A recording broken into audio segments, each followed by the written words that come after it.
So the next welder I'm going to show you is our TIG welder. TIG stands for tungsten inert gas. It uses a tungsten electrode to create the arc that is not consumable, or at least we try to make it as not consumable as possible. It does get kind of worn down.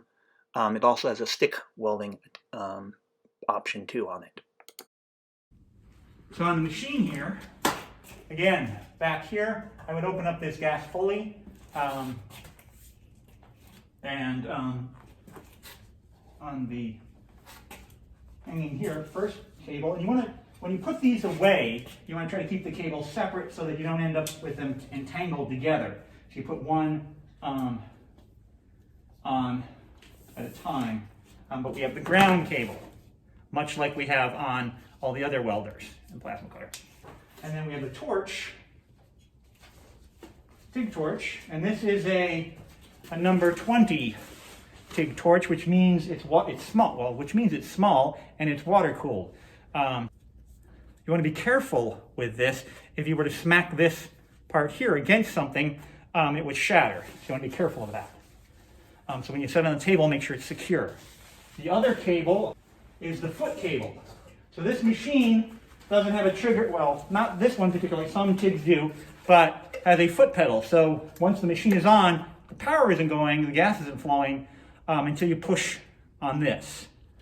And with this machine, you're going to feed, you create an arc with the torch with that, and then you're going to hand feed in the filler rod, which I'll demonstrate later.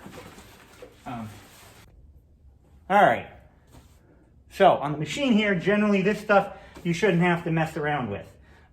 If you are going to use it, this is set up for TIG most of the time. If you are going to use it for, if we do need to use it for stick, let me know, or the lab tech know, so we can come in and change some of the cables. We don't want, want to make sure we don't damage anything or hook up anything. So we want to go over that carefully. There is a guide up on top of the machine on the setups. But anyway, up here, we have the power switch. I turn that on, and right now, everything starts running, and there's actually coolant flowing through the water-cooled aspect of this torch. I can feel the vibration a little bit of the coolant flowing through the torch cable and then back, so it cools the torch. This setting here this is your polarity settings, and this is straight polarity, which means the electrode is negative, which is how we usually use TIG. We can also use it with aluminum. We'll use it AC, which is alternating current. And then if we're going to stick, usually use electrode positive. But we'll leave it at negative. All right, so that was this button here. So if you're using TIG and it's lighting up and stick, someone might have bumped it. Anyway, remote, when you're using the TIG welder, using the foot pedal, so you're on a remote, and then also remote here, although you can change that to the trigger hold. So you hold the trigger, so there's all different types of ways that you can, if you had a trigger on the torch, but we don't have a trigger on the torch, we'll leave it that. High frequency start is generally what you're using with TIG. If you're doing aluminum, you would use continuous. Off would be when you're doing stick, and lift arc is something you can use with the torch where you can hold it down and you're not using high frequency. But anyway, we're generally using high frequency.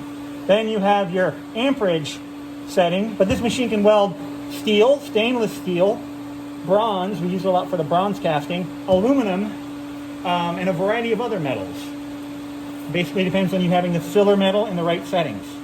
Okay? And again, the shielding gas. Remember to turn on the shielding gas. Whenever you walk away from the machine, make sure you always turn things off.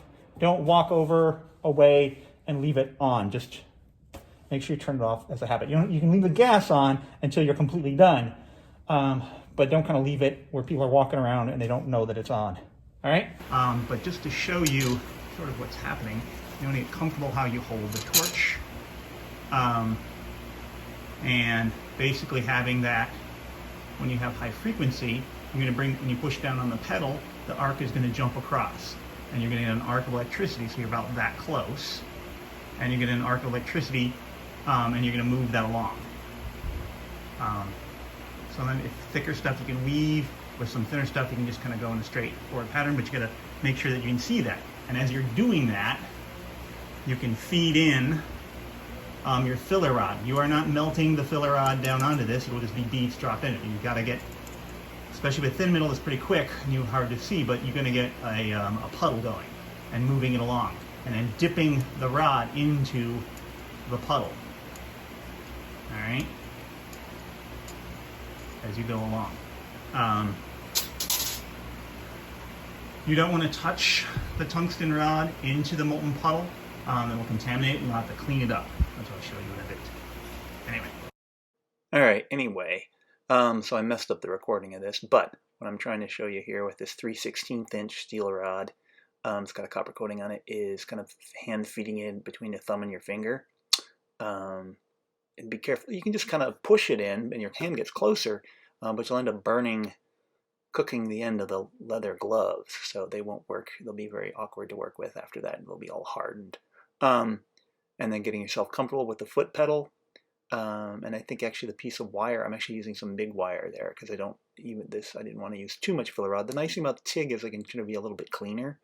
Sometimes I'm a little bit cleaner with it, in a way that I don't have to do as much grinding, more control too. Anyway, remember not to dip the electrode in the molten puddle. Alright, so here's a little bit closer shot, and better shot of what's happening. And it's with a standard type collet cup without the diffuser, just more what we have at school. You can kind of see the same process there. Here's a close-up, and you can see I'm kind of slow because there's lots of that heat everywhere, inconsistent, kind of shaky, too much coffee every time. But it's a lot cleaner than what I can get with a MIG, and I can have a lot more control over how much metal I put down. So it makes it easier for me to clean up in the end. It can be easier to control with thin metals. A little bit of bronze, this little small casting, and just gonna, I got nothing else around, weld this to that, back to this. We're gonna use the same, pretty much almost the same, the straight polarity electrode negative, DC, so, and the gas, the same. But one of the things that's different is that, well, this is a rod of silicon bronze, store-bought rod, and this is sort of our, steel, general purpose kind of steel, mild steel with a copper coating ER70S. But anyway, sometimes there's some other types kicking around that are steel that'll work. Seen people use hanger wire too. Or a little scrap of the actual material that the metal is made of, which brings us back to bronze. Oh, one thing about these two rods, sometimes we'll get these confused. The ones at school, sometimes either mine are a little farther apart, but if you use a magnet, if you're unsure, the steel will stick to the magnet, the bronze ain't going to stick to the magnet at all. Alright? But what I'm actually going to use is a little piece of scrap venting from the casting process to kind of as a filler rod, because I know that'll exactly match the casting. So sometimes when we do the metal casting, we take the scraps of the venting that allows the air to escape, that we end up as a byproduct that we can melt back down and make new stuff, but we can also use it for filler rod when we need to. Moment.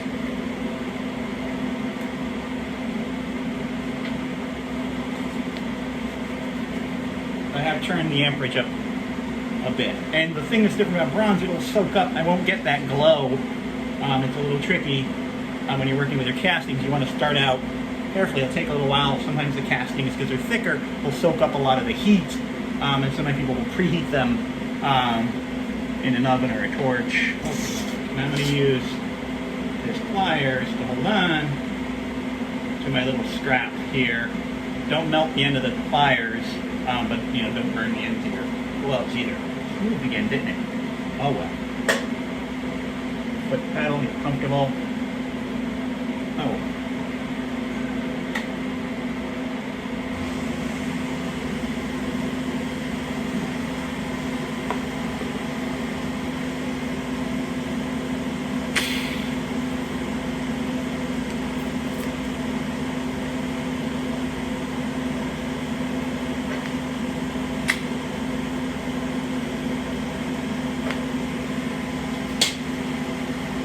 Notice I'm holding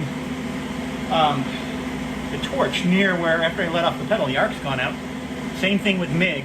It's not a bad idea, but with TIG, to leave the torch in the area of the well, the molten metal, the cooling down metal, because that gas is still flowing out, and that keeps the metal from oxidizing.